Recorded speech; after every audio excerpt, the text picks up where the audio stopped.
নমস্কার, আজকে বানাবো মজাদার একটি খিচুড়ি রেসিপি।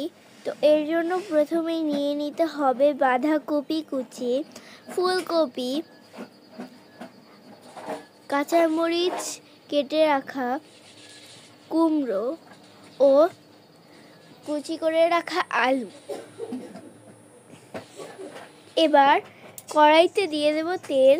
তেলের মধ্যে আলুগুলোকে দিয়ে এবার হালকা করে ভেজে নিতে হবে। সাথে দিয়ে দিতে হবে লবণ দিয়ে এবার সব ভালো মতো একসাথে ভেজে নেব।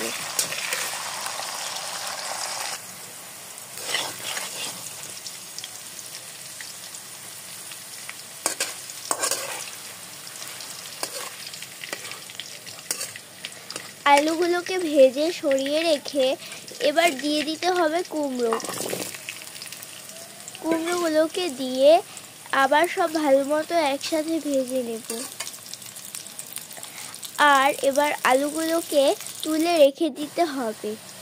কুমড়োগুলোকে লবণ দিয়ে খুব ভালো মতো ভেজে নেব। এবার কুমড়োগুলোকেও সরিয়ে রাখতে হবে একদিকে। এবার ওই তেলের মধ্যে আবার দিয়ে দিতে হবে ফুলকপি দিয়ে এবার এর মধ্যে দিয়ে দেবো লবণ দিয়ে ফুলকপিগুলোকে ভেজে নেব। আবার কুমড়োগুলোকে তুলে রেখে দেবো। এবার ফুলকপিগুলোকে আবার সরিয়ে রেখে দেব। এর মধ্যে দিয়ে দেবো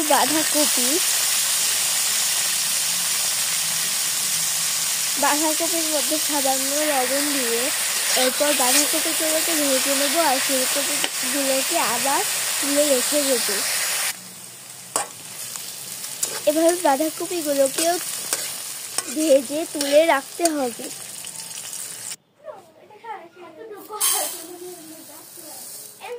এবার নিয়ে নিতে হবে একটি বাটিতে পোলাও চাল। এর মধ্যে দিয়ে দেব ডাল। চাল আর ডালটা খুব ভালো মতো একসাথে হাত দিয়ে মিশিয়ে নেব।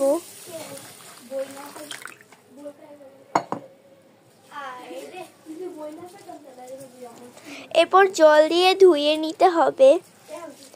চাল আর ডালটাকে জল দিয়ে খুব ভালো মতো ধুয়ে নেব। আর এর মধ্যে দিয়ে দেব লবণ, ধনিয়ার গুঁড়ো, হলুদের গুঁড়ো, আদা রসুন বাটা, জিরা বাটা দিয়ে এবার সব ভালো মতো একসাথে মিশিয়ে নেব। আর তেলের মধ্যে দিয়ে দেব নারকেল কুচি। নারকেলটাকে খুব ভালো মতো ভেজে নিতে হবে। এবার ভেজে রাখা প্রত্যেকটি উপকরণ রেখে দেব। আর তেলের মধ্যে দিয়ে দিতে হবে 3টি তেজপাতা, সামান্য দারচিনি আর জিরা।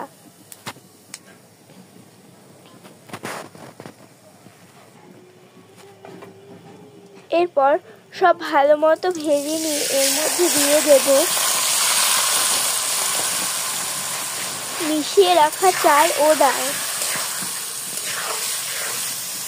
ডালটাকে এবার খুব ভালো মতো একসাথে ভেজে নিতে হবে।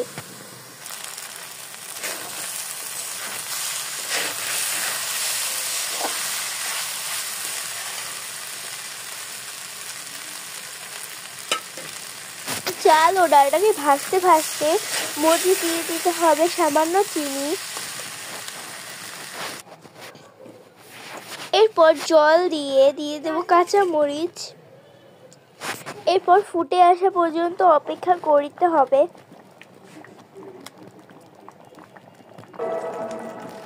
চাল ও ডালটাকে ফুটে আসা পর্যন্ত অপেক্ষা করব।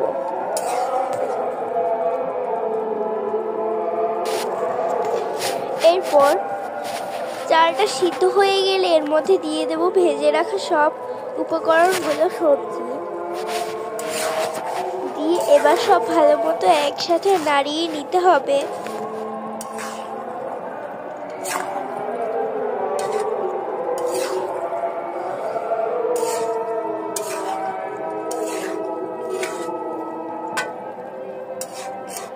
সব ভালো মতো একসাথে নাড়িয়ে নিয়ে ভেজে নিলে তৈরি হয়ে যাবে মজাদার পোলাও রেসিপি।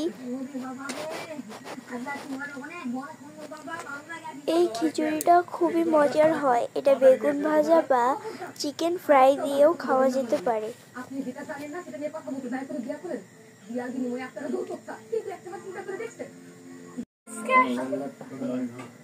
তোমার ভালো লাগবো আমি কইলাম তো কাজ করি মানুষ করে দিই পায়ে আগে দিই মানুষ করে দিই তাহলে আগামীকাল তোমার অভিভাবককে নিয়ে আসো, আমরা বিয়ের দিন তারিখ ঠিক করে ফেলাই। আমার কোনো অভিভাবক মাবক নাই, আমি নিজের অভিভাবক, বুঝতে পারছে? আর বিয়ের দিন তারিখের কথা বুঝতে বিয়ের দিন তারিখ